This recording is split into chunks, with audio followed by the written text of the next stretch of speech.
হে আমার স্বর্গস্থ পিতা, পরম পিতা, পরম ঈশ্বর, তোমার ধন্যবাদ করি, প্রশংসা করি, গৌরব করি গো পিতা। পিতা গো, প্রতিদিনের ন্যায় আজও একটি নতুন দিনের শুরুতে তোমার কাছে এসেছি প্রার্থনা নিয়ে। পিতা, এই সুন্দর একটি সকাল উপহার দেওয়ার জন্য তোমার ধন্যবাদ করি। আর তোমার ধন্যবাদ করি প্রতিটা মুহূর্তে তোমার ভালোবাসা দিয়ে আগলে রাখার জন্য। পিতা গো, এই সুন্দর সকালের শুরুতে আমি নিজেকে এবং তোমার সকল সন্তান যারা এই প্রার্থনা শ্রবণ করবে সকলকে তোমার চরণতলে জ্ঞাত করলাম। সকলের ভার নাও, সকলকে স্পর্শ করো পিতা। পিতা, আমরা নিজের জানতে অজান্তে অন্যায় করেই ফেলি পিতা, পাপ করে ফেলি। সকল পাপ আমার প্রভু যিশুগুরুর নামে ক্ষমা করো পিতা। ক্ষমা করে প্রতিটা মুহূর্তে আমাদের সঙ্গে অঙ্গে থেকো পিতা। পিতা, যারা এই প্রার্থনা শ্রবণ করবে সকলেই যেন তাদের জীবনের সকল দুঃখ, কষ্ট, রোগ, ব্যাধি থেকে উদ্ধার লাভ করে পিতা তোমার আশিসে। পিতা, তারা যে বিশ্বাসে এই প্রার্থনা শ্রবণ করবে তারা যেন সেই বিশ্বাসে পরিপূর্ণতা লাভ করে। সেই ভার তোমার উপর তুলে দিলাম। আমি বিশ্বাস করি পিতা, তুমি প্রতিটা মুহূর্তে আমাদের সঙ্গে সঙ্গে আছো আর তোমার সুরক্ষিত বেড়াজাল দিয়ে ঘিরে রেখেছো। যারাই এই প্রার্থনা শ্রবণ করবে তারাই তোমার আশীষ দেখতে পাবে, আমার বিশ্বাস। আর তোমার ধন্যবাদ করি প্রতিদিন প্রতিনিয়ত তোমার সকল সন্তানকে তোমার ভালোবাসা দিয়ে তোমার স্বর্গীয় দুধগণের দ্বারা সকল প্রকার বিপদ থেকে আগলে রাখার জন্য। পিতা গো, এই প্রার্থনা আমার প্রভু যিশু গুরুর নামে তোমার চরণতলে জ্ঞাত করলাম।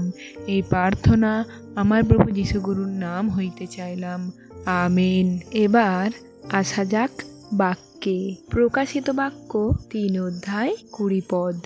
দেখো, আমি তোমার কাছেই আছি, এই আমি দুয়ারে দাঁড়িয়ে আছি ও কড়া নাড়ছি।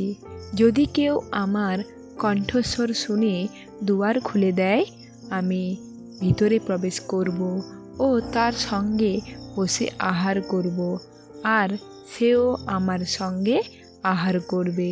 আমেন। পিতা গো, তোমার সন্তানদের জন্য বিশেষ প্রার্থনা রয়েছে। তোমার এক সন্তান শাশ্বতী গুহ।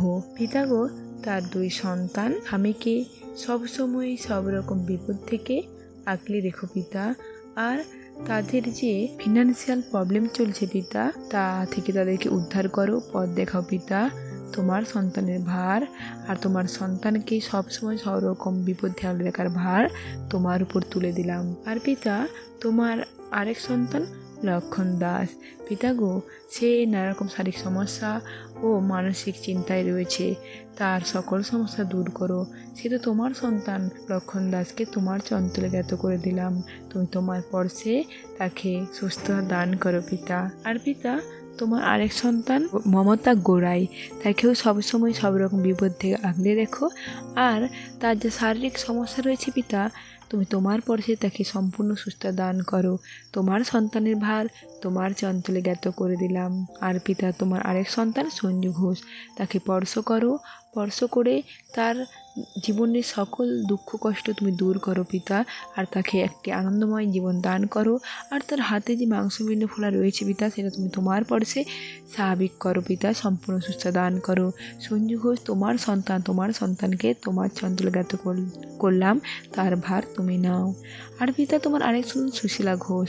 পিতা গো, তোমার সন্তানকে তোমার চরণতলে জ্ঞাত করলাম। তুমি এই মুহূর্তে তোমার অন্তর্দৃষ্টি দেখো, তাকে স্পর্শ করো, স্পর্শ করে সুস্থ দান করো পিতা। তাকে তার গ্রামের জীবন্ত সাক্ষ্য বানিয়ে তোলো পিতা, সেই ভারও তোমার উপর তুলে দিলাম। আর পিতা, তোমার আরেক সন্তান চক্রধর ঘোষ, তাকেও সবসময় সব রকম বিপদ থেকে আগলে রেখো পিতা, কোনো শয়তান যেমন স্পর্শ না করতে পারে, সেই ভার তোমার উপর তুলে দিলাম। আর পিতা, তোমার আরেক সন্তান পিউ ঘোষ। পিতা গো, সে তোমাকে খুব ভালোবাসে, তাকেও সবসময় সব রকম বিপদ থেকে আগলে রেখো, তোমার সন্তানের ভার তোমার উপর তুলে দিলাম। আর পিতা, তোমার আরেক সন্তান সুমিত্রা সিটের ছেলে পিতা। পিতা, সে তোমার ছোট সন্তান, তোমার এই ছোট সন্তানকে তোমার চরণতলে জ্ঞাত করলাম। তোমার পরশে তাকে সুস্থ দান করো, তোমার পা দিয়ে চলাও পিতা। একমাত্র তুমি পারো অসম্ভবকে সম্ভব করতে, সেই ভার তোমার উপর তুলে দিলাম। পিতা গো, তোমার ধন্যবাদ করি প্রতিটা মুহূর্তে সঙ্গে সঙ্গে থাকার জন্য। আর প্রার্থনা শ্রবণ করার জন্য, তোমার সকল সন্তানের ভার নিলে, সকলে পরস্পর সুস্থ দান করলে, তার জন্য তোমার ধন্যবাদ করি।